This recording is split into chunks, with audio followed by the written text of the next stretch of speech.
Penganugerahan gelar pahlawan nasional kepada Presiden kedua RI Soeharto langsung mendapat kritikan dari politisi PDIP Guntur Romli.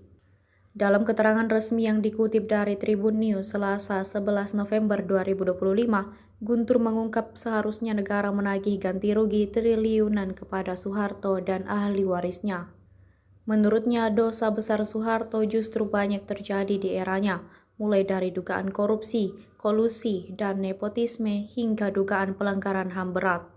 Di sisi lain, Guntur mengatakan PDIP tidak masalah jika Marsinah yang menjadi sasaran kekerasan rezim Soeharto menjadi pahlawan. Namun ia masih belum menemukan alasan Soeharto yang dianggap sebagai pelakunya juga mendapat gelar tersebut. Diketahui Soeharto masuk daftar penerima gelar pahlawan yang diumumkan Presiden Prabowo Subianto pada Senin 10 November 2025.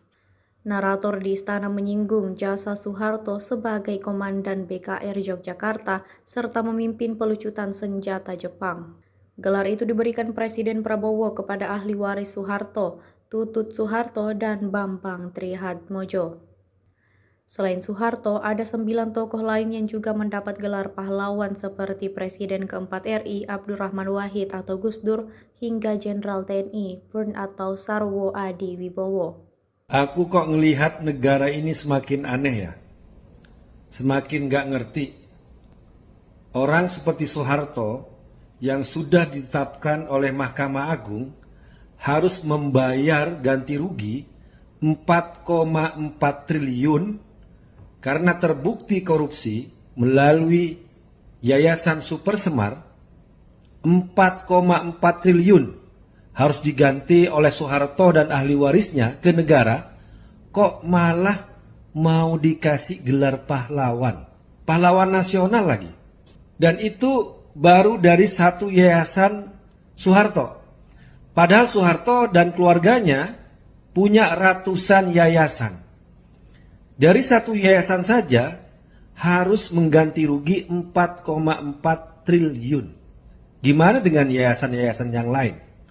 Lah, sudah terbukti nyuri duit negara, duit rakyat, tapi kok malah mau dikasih gelar pahlawan. Kemudian pada zaman Jokowi tahun 2023 sudah ditetapkan ada 12 pelanggaran HAM berat di zaman Soeharto, dan Soehartolah yang bertanggung jawab. Dari peristiwa pembantaian 6566, pembantaian Tanjung Priuk, Talang Sari, Petrus penembakan misterius, daerah operasi militer yang ada di Aceh, penghilangan paksa para aktivis, pembantaian dukun santet yang sebenarnya bukan dukun santet tapi kiai-kiai yang ada di Banyuwangi, yang total korbannya ratusan ribu hingga jutaan rakyat Indonesia, yang paling bertanggung jawab yaitu Soeharto, kok malah mau diberi gelar pahlawan. Jadi orang yang membunuh rakyatnya sendiri dari ratusan ribu hingga jutaan, itu mau dikasih gelar pahlawan. Kemudian bagaimana dengan mahasiswa, masyarakat yang menggulingkan Soeharto pada tahun 98? Apakah mereka akan menjadi pengkhianat, penjahat, karena orang yang diturunkan oleh mereka, yaitu Soeharto, menjadi pahlawan? Jadi aku semakin gak mengerti dengan negara ini, semakin aneh. Pencuri duit rakyat, pencuri duit negara, pembantai rakyatnya sendiri, kok malah mau diberi gelar pahlawan. Download Tribun X sekarang, menghadirkan lokal menjadi Indonesia.